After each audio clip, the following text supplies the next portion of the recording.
Hello, everyone, and welcome to today's resume panel. My name is Colby Livingston from Veterans Florida. I'll be the host for this particular panel. I have with me today two great subject matter experts when it comes to resumes, Kevin Bottino and John Kinlock. Let's start with Kevin. Kevin, if you would like to introduce yourself. My name is Kevin. I am founder and lead resume writer for CoLab Resume. We are a veteran family-owned small business. We've been in business for about 3 years, and we provide resume services, career transition services to veterans and professionals of all levels and in all industries. So, 25-year Air Force veteran, and like I said, been doing this for about 3 years. And yeah, that's me. All right, all right. Glad you're here today. And we have with us also John Kinlock. John, if you'd like to introduce yourself. Sure, thank you. I'm John Kinlock. I basically am a recruiter currently for ADP, supporting United Rentals as a client. So a lot of blue collar hiring. I also, my volunteer role, which takes up my time, as a treasurer for the HR Florida State Council, which is the state council for the Society for Human Resource Management. We support 28 chapters throughout the state of Florida, all HR professionals, and otherwise provide scholarships, education and training, and of course our annual conference, which we're building up to at the end of August. Absolutely. Glad to have you here today. All right, so let's get started, guys. Let's start off with the basics. What is a resume and why is it important to have one? Who wants to take it first? I guess as the resume writer, I should jump in with that. So Go what ahead, is a man. resume? Sometimes it's easier to think of what a resume isn't. You know, what a resume isn't is an encyclopedia of your entire life. And so it's something that we see with our clients is, you know, they kind of get in and they're like, you know, so much information, you know, how do I get this down to, you know, it must be 1 page, it must be 2 page, all these things that we hear online. But in reality, what a resume is, you know, is it should be, it captures your professional background as it relates to the positions that you're going after. And so, you know, as John, I'm sure will say is, you know, for someone who reads, you know, all these resumes and scouring through it, what they don't want is to see the things that they're not interested in. So this is where we as a people, as a person, as a potential candidate we're uncertain about, you know, where do we stop? How far back do we go? You know, what is important? What isn't? And I always say, you know, great strategy that we do with our clients is we decide, you know, what is the target? Let's find some opportunities we're going after and now write our background as it relates to those types of positions. So when you peel back the onion and you really try to define what a resume is, it's that document that summarizes what you do, what you bring to the table as it relates, again, to the positions that you're going after. How's that sound, John? I couldn't agree with that more. To be very honest with you, I always say to people, you know, think of it as your first impression to that potential employer. It needs to be professional. It's your calling card. It's your elevator pitch. Any one of those kind of slogans or scenarios that you can otherwise relate to. And to your point, yes, you need to take out the excess. A lot of people really do emphasize everything that they've done from soup to nuts. And it really sometimes muddies the water. And, you know, as somebody who screens hundreds of resumes at a time, potentially, you want to get yours in front of me where I see it right away. And I know this is somebody I want to explore further with. I want to get in for an interview or a phone screen or something else. So you want to make it as professional as possible and give your best foot forward because it is your first impression. That's great. That's great. And going off of that, as someone who reviews hundreds of resumes a day, how do you identify a resume that has too much of that information or one that is, hey, this is a perfect resume for the position I'm looking for? What are some things that you look for? I will tell you that a lot of people, unfortunately, and I think it's probably out of routine, that they're proud of the work that they're doing. They basically take their job duties list, if you will, from their job description, and they chunk it in there in a paragraph where that was not meant to be. I'm looking for somebody to otherwise highlight what's the job, how long have you been there, and what are the high points that you do, and potentially maybe an accomplishment or two that really might resonate with me for that job. So for example, if you're going for a diesel mechanic that I'm recruiting for, I want to see something that's related to diesel mechanic. I don't want to hear about how you painted houses and did this and whatever.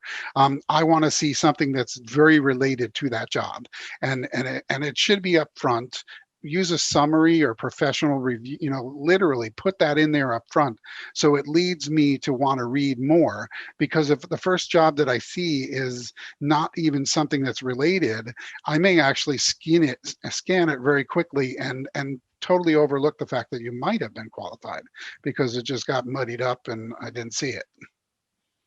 Mhm. Kevin, do you have anything to add on to that? I love that. I mean, that's exactly what this is why I like, talking with people like John, because I'm able to see, really get into the mind of the reader, because that's ultimately what we're going after. When you're writing your resume, I like to tell my clients, we're going through, we have to recognize we're hitting multiple audiences. You have this automated system that you're trying to get through, right? Get those keywords in to where we're getting scored high enough. And now we're getting into John's hands to where what stands out, like he said, he's scanning through 100 resumes. Can you imagine reading, 100 plus documents, each being, 1, 2, sometimes 3, 4 pages?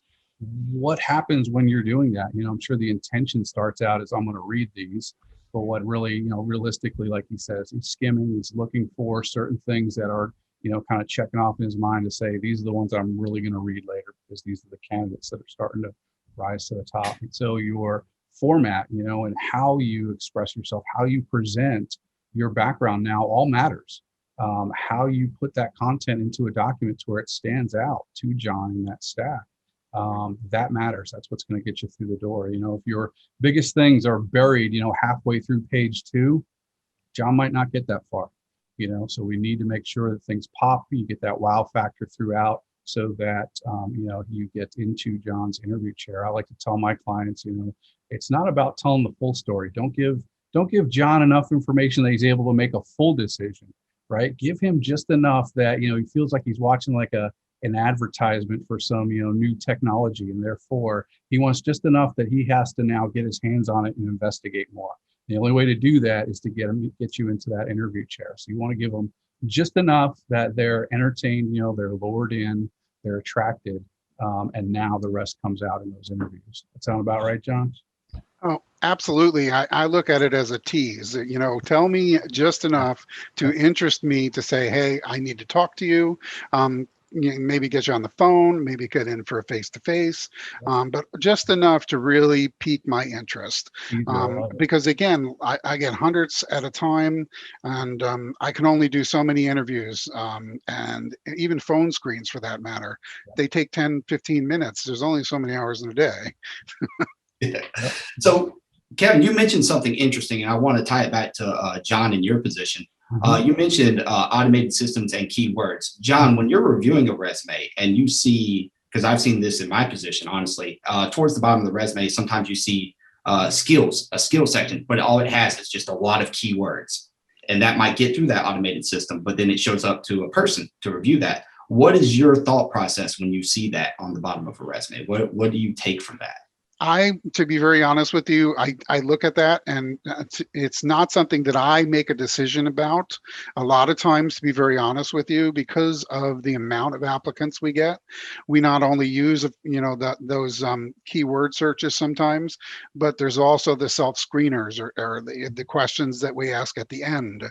Your latest education, high school, associates, whatever.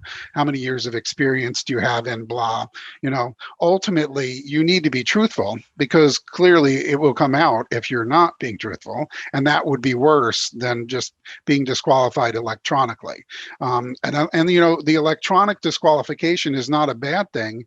It just tells you that you need to set your sights realistically on perhaps a lower job or a job that may have different type of skill set mix for you. Absolutely. And Kevin, tying back into your position, when you're helping an individual add keywords, are you helping them input that in their professional experience section to where it actually makes sense if someone like John reviews it? Yeah. What I like to do is we want to try best we can, being realistic, being truthful, transparent, is double tap. We do, like you said, your resume is being read by multiple audiences, an automated system, a human reader. So we want those segments like a skill section just to be able to list simple keywords.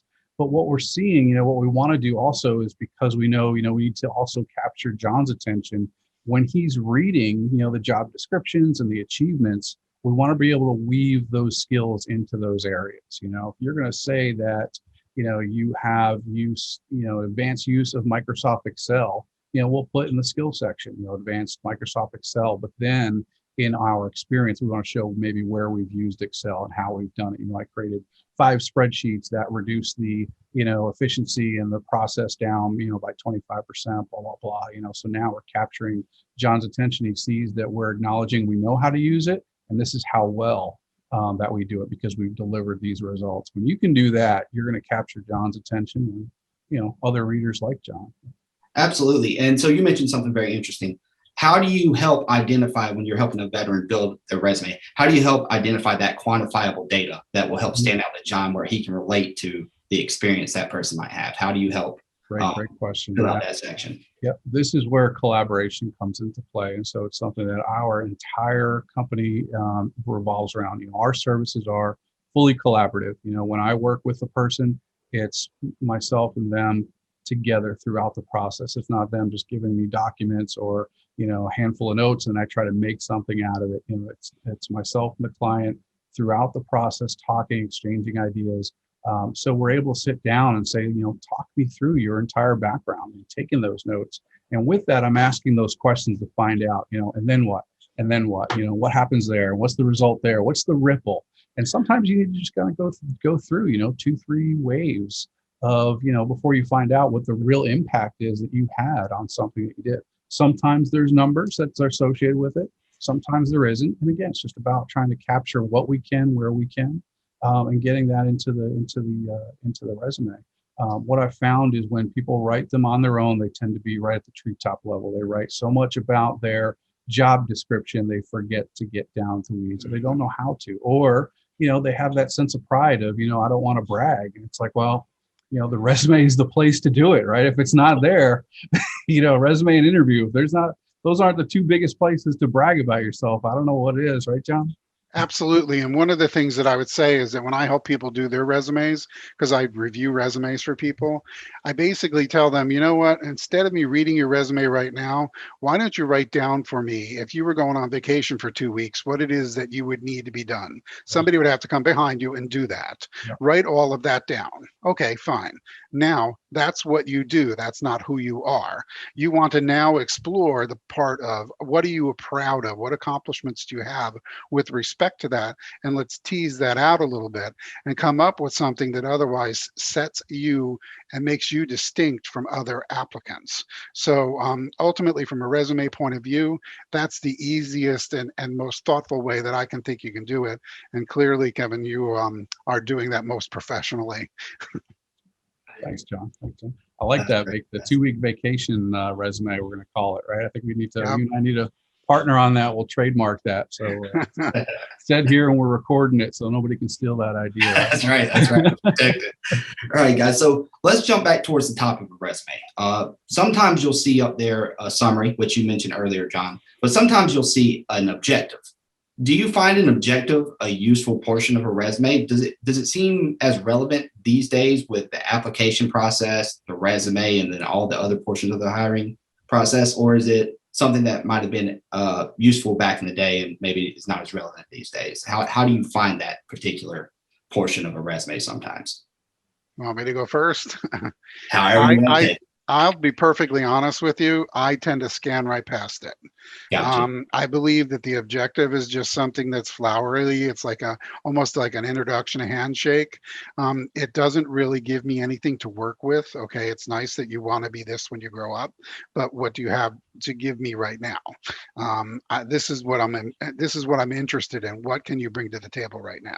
So that's why I believe a functional summary, professional summary up front might actually be much more effective, because it tells me in a very short 2-sentence almost what it is you bring to the table. And at that point, my interest is either piqued or I'm going, let me see a little bit longer. Let me go a little bit longer and see what happens. Kevin? I love that. That is perfect. I wish all my clients could hear that, because I still have some that are so stuck on that objective, or you see it, on LinkedIn, people are posting their resumes objective.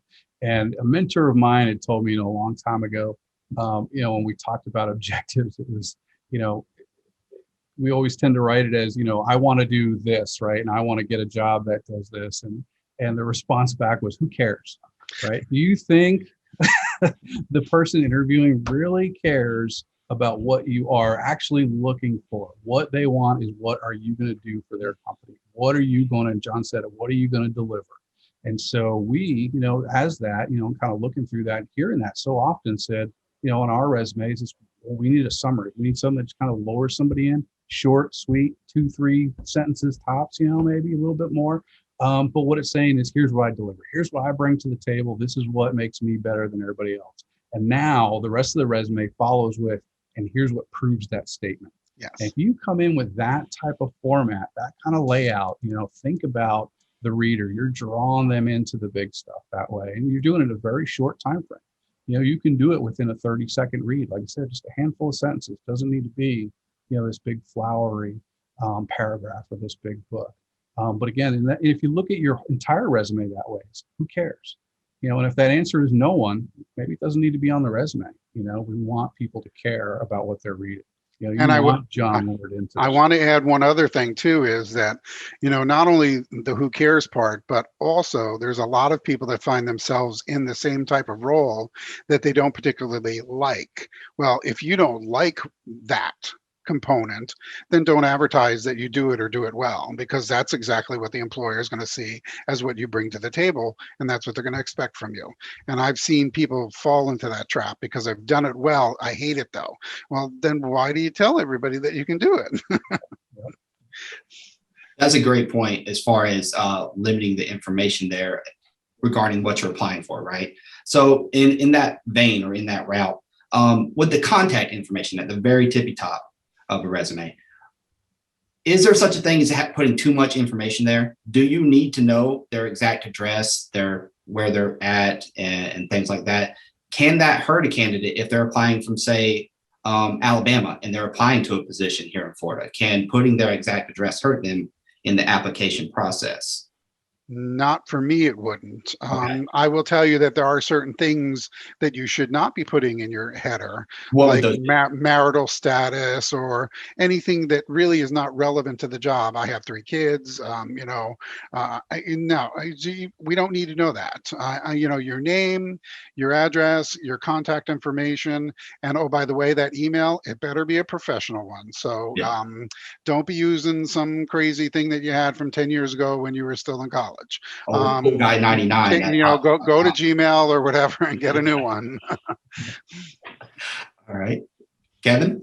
Oh, I mean, John is spot on. I mean, I think, if John ever wants to be a resume writer, we got a spot form at Collab Resume, because we don't need to teach you much. I mean, we got the same thought process. Keep the contact info simple. Email, we said all the time. I don't want to see Giants fan, 1990 on there. First name, last name. Just kind of use it as a marketing, tool there. LinkedIn email at, LinkedIn URL, shorten it where you can to get it down to where it is just kind of your name.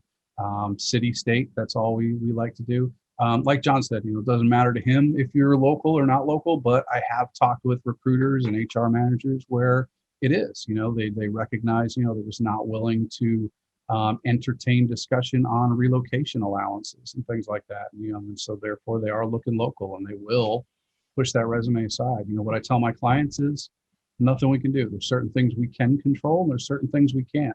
It should never stop you from applying. It should never stop you from being truthful on your resume, because some people are going to be very open to things and some people just aren't. And there's not much you can do once it's on the other side of that system. And so again, we're going to get rejected. There's going to be certain things, there's going to be candidates out there that have that one little thing over us. But from a candidate perspective and a resume perspective, we're looking for that one. We're looking for that one person that reads it, that one person that brings us in for that interview, and that one company that we now connect with, that we want to continue going through that interview process. And so if we're pushing that resume out and we're, just hoping something comes through, we want just anything, odds are you're going to be looking for a new job relatively soon, because you're probably just going to jump into something just to take something. The clients that we work with that really get their foot in the door and really do it the right way. They're methodical. They're looking for the right match, not just any job. They wind up staying with their companies, long. For us, it's bad for revenue because we don't get clients coming back, right? They stay where they're at and they don't need a resume again for several years. But that's a good thing. But again, contact info, kind of comes back to a lot of things we've talked about. What matters, what is needed, and a lot of those things that we tend to put just aren't needed. Keep it simple. Get it into the hands of the human reader and let them make their decision. I couldn't agree more. Now, when it comes to the professional experience, professional summary section of the resume, how far back would you recommend someone going? I tend to, and we kind of touched on this earlier. Who cares, right? Yeah. What matters? What's relevant? How far back do we need to go? You'll hear people don't go beyond 10 years, but sometimes we need to. Sometimes we need to hit certain marks that apply to a certain job ad. So I always look at it as whatever you're targeting, whatever you're going after, make sure that in that resume, you've said it enough that it cements home that you are, the candidate of choice for that. You might only need to go, 5 years back. Sometimes it is 10, sometimes it's 20. Have multiple versions, a version that goes, back 20, 30 years. And now you just kind of pull as you need, then have that one that is kind of short and condensed of a 5-10 year summary, so nothing saying that a resume has to be static or it has to be just one document only. What we suggest and recommend with our clients, what we work towards is every time you apply your resume, you should basically have a new version of it every time you use it, because everybody has different keywords, everybody has different requirements. So each time you use it should essentially be a different version. So if I apply to 100 job ads this week, I should have 100 versions of my resume saved somewhere, one for each single one, because again, there's going to be some little difference in there. So you want to make sure, again, it reads specifically to what you're applying to, nothing more, nothing less. John? I agree with that. I think that anybody who has a static resume is not helping themselves, especially if they're not getting traction. The reason why they're probably not getting callbacks is that it's not resonating. It's not connecting with the job that's being advertised. So again, going back to those keywords and accomplishments, and I like the word cementing the fact that you can indeed do that job and do it successfully, because it's not just I do this, and I've done it successfully.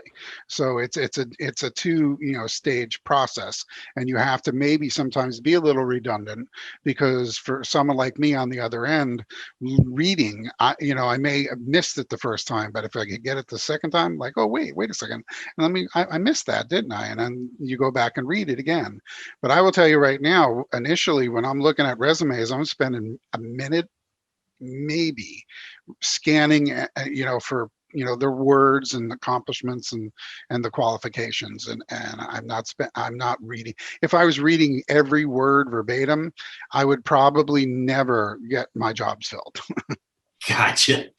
And that makes sense because a person only has so much time. So there's that human element to the whole application process, right? Yes. So with that being said, when you're looking at a resume, is there certain fonts or styles that you feel like, oh, I just can't read this. I can't deal with this right now? Are there ways that someone can make a clean resume that's easy for you to comprehend and just use Arial or Times New Roman or something. Do not use script. I'm not blind, so it doesn't need to be 14 or 16 font. Trust me, that's even more annoying than too small, to be very honest with you, because there's not enough space for me to read the entire thing. So I would say that keep it a traditional size, 12-point font. Arial is like my favorite because it doesn't blend. I can actually read it even though I have plus 375, on my lenses. But I'll tell you right now, if I take my glasses off, I won't be reading anything. Gotcha. Kevin, is there anything else that you would recommend to your clients as far as good do's when building a resume? Things that you were like, hey, we definitely need to hit these. Sure. When it comes to our clients, several things that we're doing together, a lot of it, it's all collaboration. It's all about getting to that point where I tell my clients, we don't stop working with them until we get to that point where they are comfortable and confident with their own resume. And so this goes for anyone listening is, whether you go with us or you go with some other company or you're doing it yourself or with a friend, working on your resume is you always want to make sure that at the end of the day, you're seeing that as your resume. The last thing you want is to get in front of John and John asks you a question about something on your resume. You can't tell John, well, Kevin wrote that. Let's go ask him what he meant by that, right? So when I say comfortable and confident with your resume, that's exactly what we mean is, you need to be able to talk to every single piece on that resume, from the look, the layout, all the way down to the font type and the font size. You need to be proud of that document, how it looks, how it feels, the presentation of it. If you are proud of it, right, and you're seeing it as a significant accomplishment that, this document represents yourself, the interviewer, right, the hiring manager, the reader is going to see the same thing. They're going to see that same result. If you're just spitting it out for the sake of spitting out a resume, that's probably the response that you're going to get on the other end. You'll get through some systems, you'll get into some interview chairs, but you probably won't be as effective. And when we're not as effective, we're probably going to miss out on the really good job opportunities. So that's my, my big takeaway is, again, make sure you're comfortable, you're confident with your resume, you're ready to start using that. When you get to that point, you're going to be successful in what you do. I couldn't agree more, especially when it comes to helping someone build their resume. A lot of times you want them to know the content, but then you want them to be able to expand upon it and go, okay, this is what I did here, but I also did this, this, and this, and this is how it's relevant to this position. So let's go to this next section here. When it comes to resumes that you have seen in your career, Kevin, or resumes that you've seen in your career, John, what are some common mistakes that you see throughout the process? And then what are some unique ones that you've seen in your career that you would be like, wow, that was just different. I've never seen that before. Who wants to start? Yeah, Stories there. I'm gonna say, first off, right off the top, you don't want to be over the top with your resume. So there is no need to be putting a picture in your resume. It's not something that's helpful to me, and to be very honest with you, it's probably not going to be helpful to the applicant, because basically a lot of these systems will see it as an embedded object and might not even let it load into that system, because it might consider it a virus. So don't have a picture on your resume. It's not necessary. Again, as far as formatting is concerned, you need to have what I would consider almost left justified, maybe some indentations, perhaps a little bit, but where the most important information is concerned, you want to keep it as simple as possible, because I'm reading it like a book, and if it's all kind of wiggled around and got indentations here and sub fonts over here and footers over here, I'm getting bored, I'm getting frustrated, and I'm moving on. Gotcha. That makes sense. Again, it comes back to that human element. Kevin? Yeah, true. We preach simplicity, even though we have some complex, or more extremely modern formats. Sometimes it's needed. The industry matters, or what the reader, kind of, again, know your audience, know there's multiple audiences out there. And so some we might, digital designs, graphic designs, now the expectation might be to have, a little bit of flair and a little bit of color and an image or something. Some of our executive resumes, we tend to put that profile picture in there on one version and then another version without, because sometimes they are just, they're not going through an automated system. It's, exchanged through email, they're sending to this friend and this connection and that connection. So, know your audience, know what their expectations are, what they're looking for, know what industry you're in and what the norm is, and kind of keep within that. But yeah, again, above all, keep it simple. So yeah, that's a very good point, to know your audience, because for me, my biggest problem is a lot of the people that I'm dealing with generally don't have emails even, and you can tell that because it's usually, if it's a guy, it's usually a woman's name, so it's probably the spouse or child, even, for that matter, but it's not something that I would perceive as a negative. It's just that again, the audience, the industry, I recognize it as something that I'm going to have to deal with.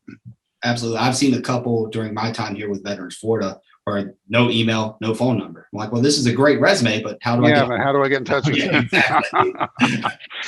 So on that note, what are some that you've seen in your career that you're like, wow, that just stands out in my mind? That was completely different. from any type of resume I've seen before. Is there any that you're like, wow, that was, without throwing anyone on the under In the a bus? good way of or a course, bad way? in a bad way. Let's go in a bad way. That would be a lot more interesting, right? Yeah, I'm going to say I've actually had, I won't say illustrations, but they were like almost like pie charts and graphs and stuff. And I'm like, okay, this is, yeah, interesting. Like you said, is this helpful to me? I'm not quite sure why they felt it was important that I have this. Maybe it was just a demonstration that they could use the tool. I don't know. And to be honest with you, I did, of course, because it was so over the top as far as I was concerned, I brought it to somebody else to say, how would you handle this? And they're like, oh my God, no, absolutely not. It's like, okay, I was just checking because, I don't want to just discount it because I feel it's so over the top. Absolutely. Kevin, have you had anybody come to you with like a section that you're like, we need to get this out of here immediately? This does not belong in a resume. Yeah. So I've had some clients we get that, they're just looking for, they'll call it a refresh, where they just want somebody to kind of tighten up what they already have or, fix something that somebody else did. We don't like to do that. We like to make sure we're using our documents, and everything is essentially created from scratch. We don't necessarily have templates, we have formats, but everything is essentially handwritten, blank document, we start from there and work this way. We know it's built, specifically for that person. But, we do get clients that, they've spent money on this company or that company or went to this free service, that free service. And some of the formats that we see, and some of the writing, it's like everything not to do, they've done it, all in one resume. If you listed like the 10, definitely don't ever do this. It's like, boom, there it is, all in one resume. So, be mindful of that, when you're paying for service. And sometimes, we'll get clients that, I did this, and I just got frustrated with them, and I knew they were doing the wrong thing. And now, then I found you. And it's like, I tend to say, if you paid for it, hold them to it, make them make them produce the resume that you want. Don't settle for just any template. And there's a lot of them out there. You see, especially be careful with the ones that are online. You see some of those with some pretty wacky stuff. Well, what happens is, you might download it and then convert it over to a Word document. And now when you go to upload it, it's not going to upload into the automated systems, right? Automated systems, some of them don't like tables. They don't like hyperlinks. They don't like, like John said, they don't like graphics, and you wind up getting booted and rejected. And all this time goes by because sometimes it can be months before you start to really see some of the results, or at least see them consistent enough that you realize my resume isn't working. And so, be mindful that, while resumes can be easy to do and they can be a simple process, there's a lot of unknowns that if you really don't know, you could be hurting yourself and you're just wasting time, you're wasting energy. For some, they wasted money, they spent hundreds and hundreds of dollars, only to come back over to us and, get it done the right way. And so, but some of the things to really be mindful of, check, double check, triple check, read it out loud. I always say, Microsoft Word has this great function called read aloud. If they start at the top, even with your name, and hit that button, and you'll hear it. You'll catch where you missed a word, or you have a double word, or you spelt your name wrong. I've seen that one. I've seen one resume where it wasn't even their name, and I'm sitting there calling them such and such, and I'm like, they're like, who's that? I'm like, well, that's what your resume says. That's what. Oh no, that's somebody else's resume. And it's like, I have one client, one of my favorites. This was like one of my first clients. We were working together, and this was before we realized from this we had to change the process up. We used to take what they had for their contact info and just bring it right into our resume format and work from there. And so he's using this great resume and going through, he's not getting much results. He's pinging back, and we're looking, we're like, everything looks great. What's the, maybe just taking time.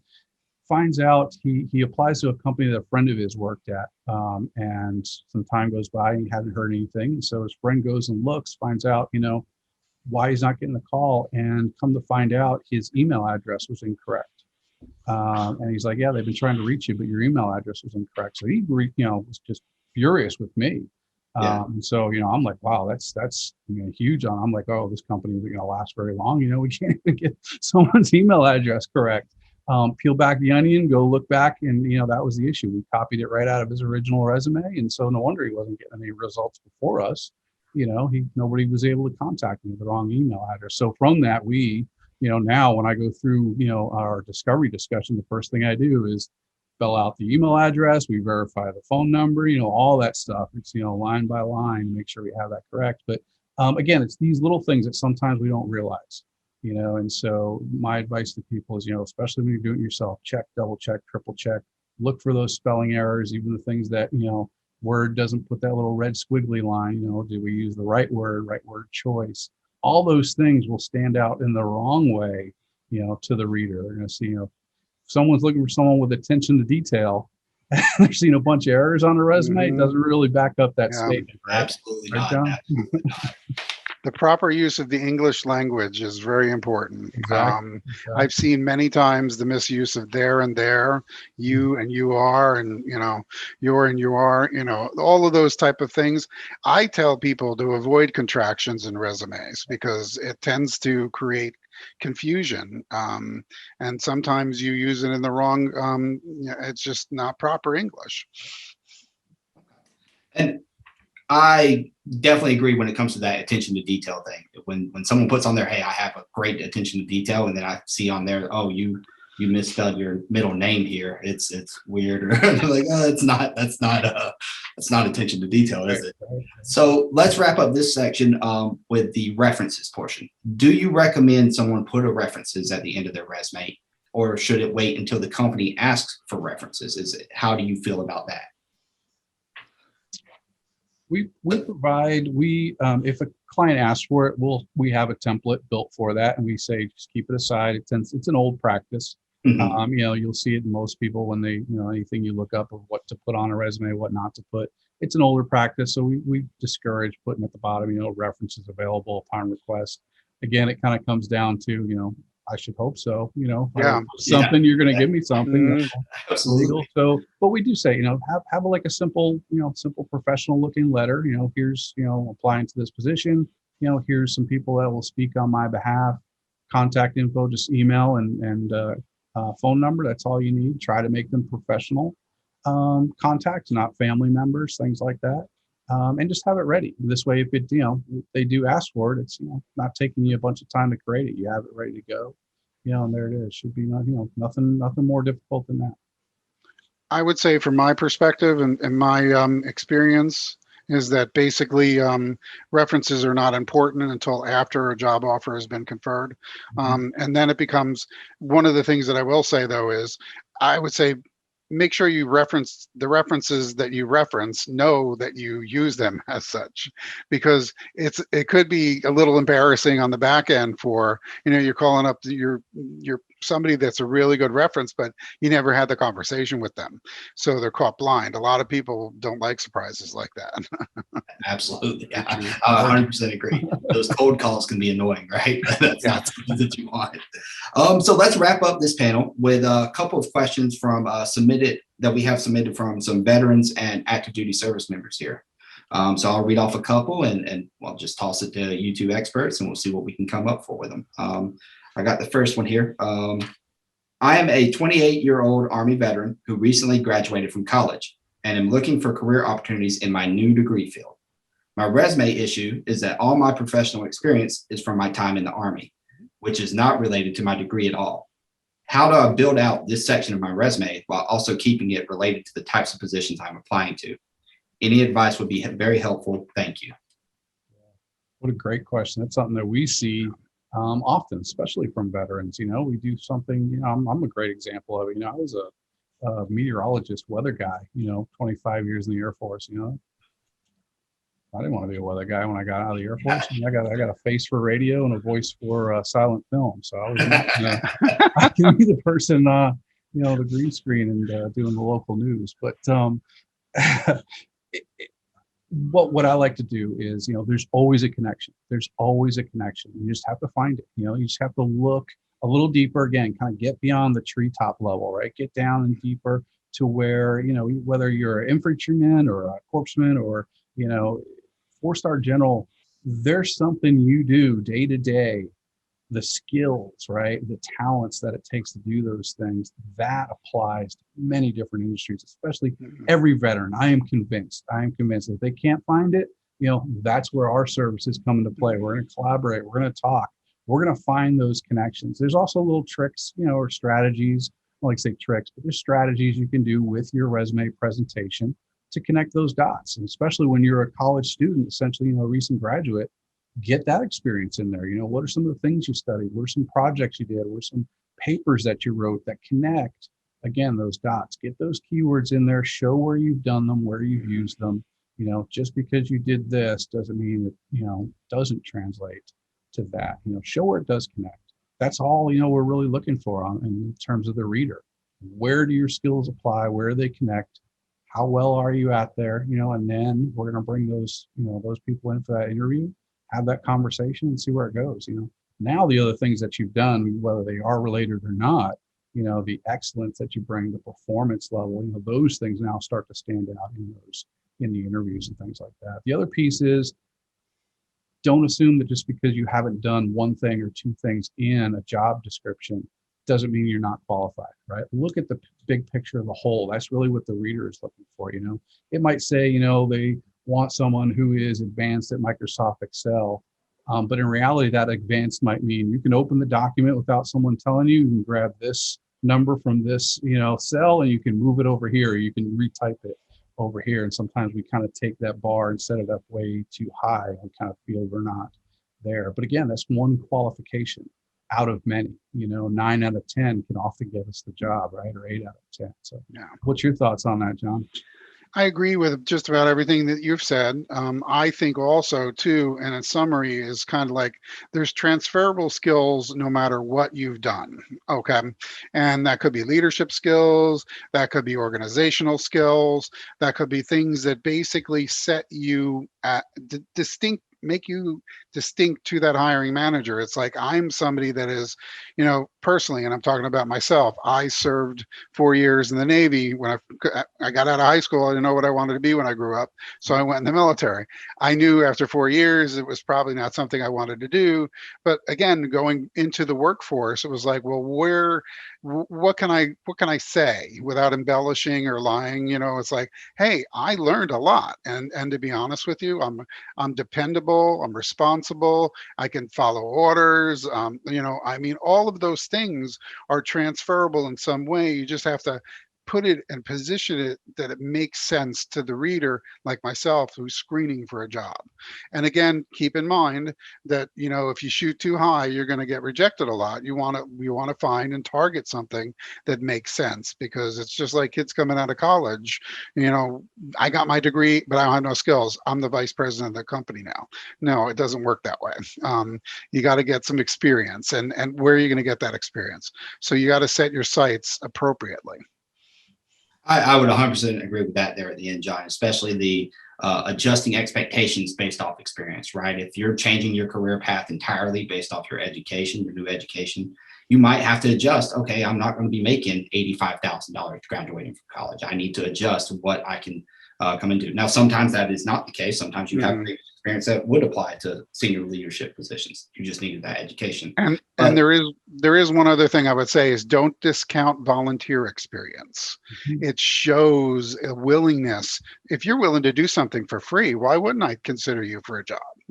Really, it's like that's kind of like a no-brainer, but it's like when I was working with the city of Orlando, and trying to get people to understand that you don't have enough experience yet, but have you thought about this? And they're like, well, yeah, but that means I'm not going to get paid. I said, well, if you want to get to the paid position, you're asking me how am I going to get qualified, then you need to get that experience somehow. And it may be in a nonprofit type of scenario or volunteer experience, and go from there. And to be honest with you, that's one of the things I did when I first came to Florida and I wanted to get certified in HR and everything else. I joined the board. I was on the board of directors for the local chapter for 17 years, which culminated into me being president. So I cycled through all of those leadership roles. And personally, that helped me literally get other jobs.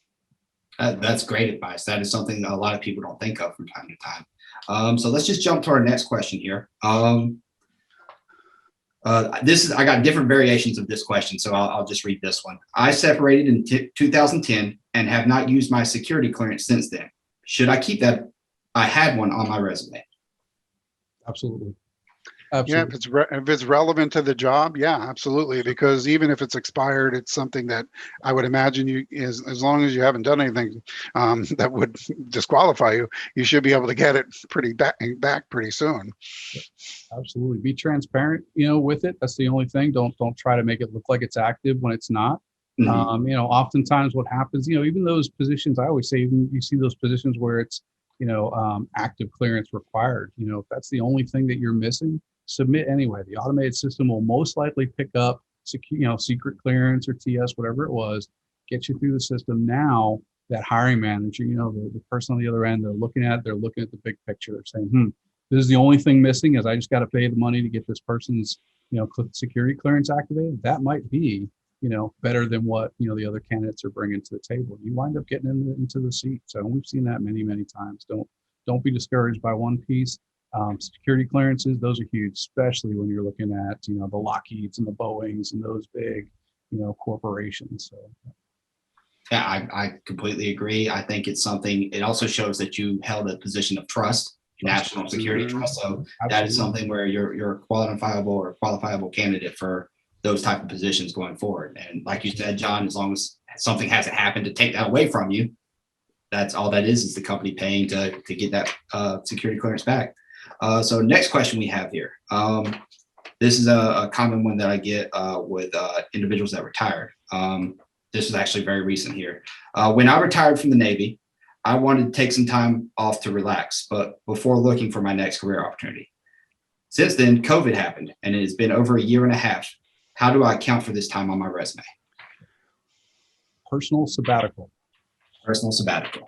And can you expand upon that? What would you put there? Just I've done it many times, pre-COVID and even during COVID. A lot of people are going to understand the COVID piece. A lot of people I've talked to, and I'm sure John will agree, you see that year 2020, yeah. Oh, everybody's just automatically now going to think COVID. Yep. It's like, if you're working, it's going to be like, well, what were you doing? That you weren't, like everybody else, Yeah.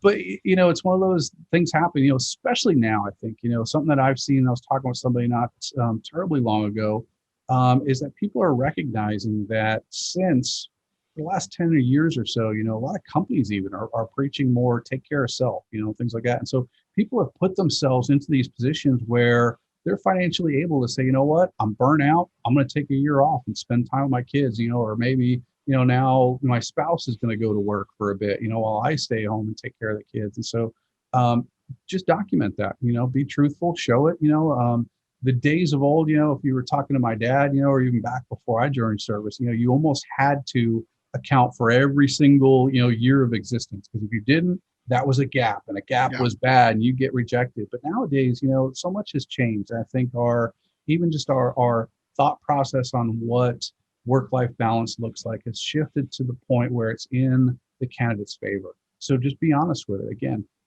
quick little line, the red flag goes away. And now the reader is able to focus on the things that do apply, your military service, or, your work experience, your volunteer experience, things like that. John, what's your thoughts? I just had an interview last night in which the gentleman, his last job was basically February of 2020. And, I'm very transparent about it. I said to him, I see that you haven't worked since February 2020. Can you tell me what that was about? And he goes, yeah, they laid off, we had a downside, et cetera, et cetera. I'm like, yeah, I was on the early part of the pandemic too. So I'm glad to see that you're still out there and plugging away. So just keep, I don't see that as a negative, to be very honest with you. I think the mindset has changed with regards to gaps in career. Even to be honest with you, for people that have hopped around from job to job at times too, that used to be extremely frowned upon. But if there's legitimate reasons about moving on, then you be transparent and you just, hey, it's no big deal. I mean, it's life now, especially for the younger generation. Oh, yeah, it's almost And I say that because I just celebrated my birthday on Friday last. And yes, 21 again? I'm 39 and holding. I keep saying. Perfect. No, it's so true. Especially in the younger generation, we are seeing where 2 to 3 years, they're done. They're ready to move. even if you look at it in the executive world, I mean, a person doesn't sit in a senior VP position for 10 years, 2, 3 years tops, and they're ready to move on or move out, either bigger company or a bigger position within that company or a bigger position. Sometimes the person above you isn't leaving until they die, and they're only in their 40s. And so to move up, and you have to move out, and to do that, sometimes that's the time to do it. 2, 3 years. So now, when more and more people have been doing that over time, companies aren't lasting 20, 30, 50 years like they used to. Companies are folding or they're renaming, and so this bounce is becoming more of the norm. If anything, again, if you've been with a company for 20 plus years, that might be eventually creating that head tilt or that red flag of, well, what was wrong with you that you had to stay in the same place for so long? How did you, I don't know, maybe it gets that way. How did you swing staying in that position for so long? Yeah. Yeah. Weren't challenging yourself. Yeah, exactly.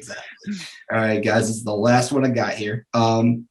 With all the experience I had during my military career, I find it hard to put it all on 1 or 2 pages of a resume.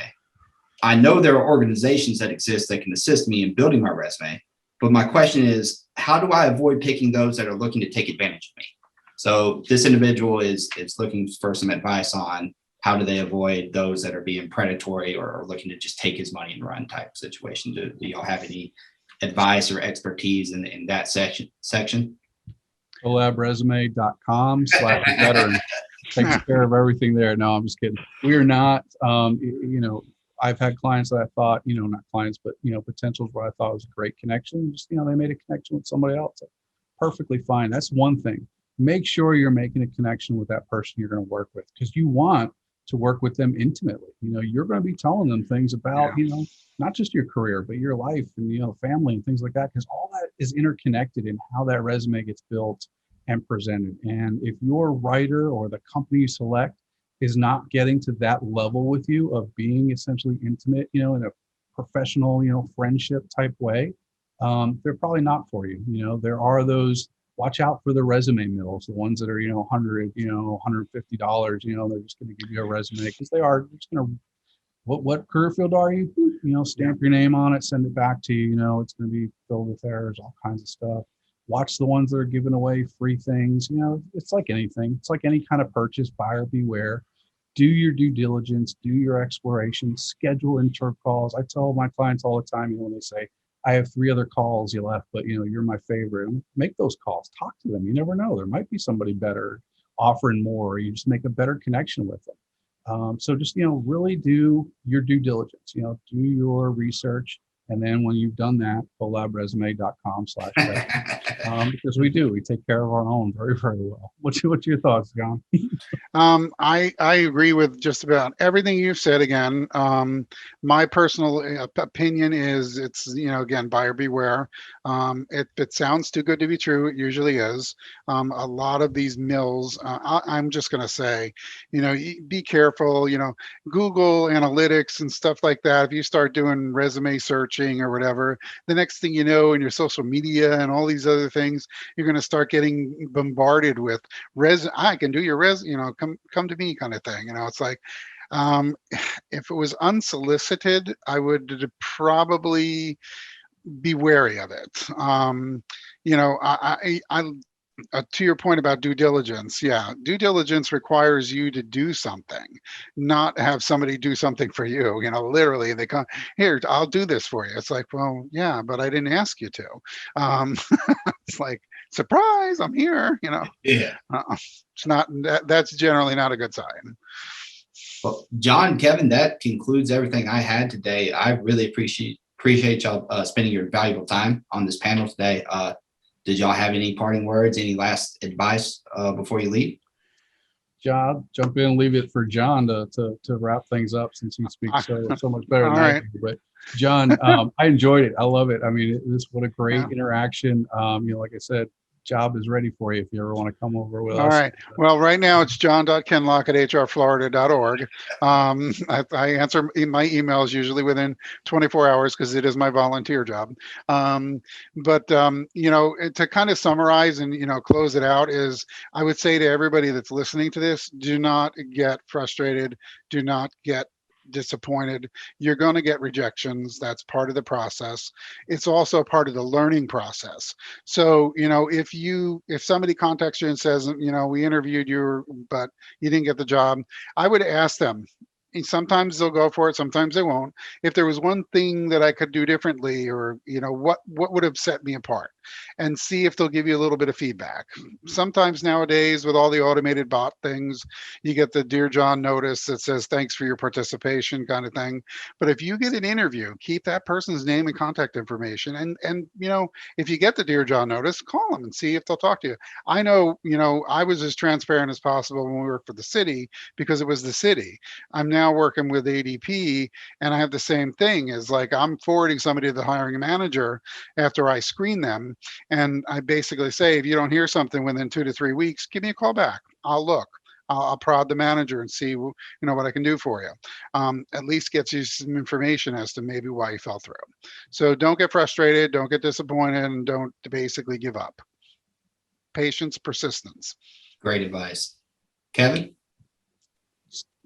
Thank you again, John. Absolutely incredible. I love the dynamic we share. I think we need to do this more often. Take our show on the road. That'd be pretty good. But Colby, Veterans Florida, absolutely amazing organization. You've done so much for us at Collab Resume, and helping us grow and get to where we are right now. And I know we're looking at doing some other stuff together in the future. And so thank you, and for everyone there, what you guys do for our veterans. It's just so impressive, so amazing. The state of Florida is just really taking this great initiative to be the best at taking care of our veterans, and I think that just makes such a great alignment with what the three of us together here really set out to do. It's about taking care of our own.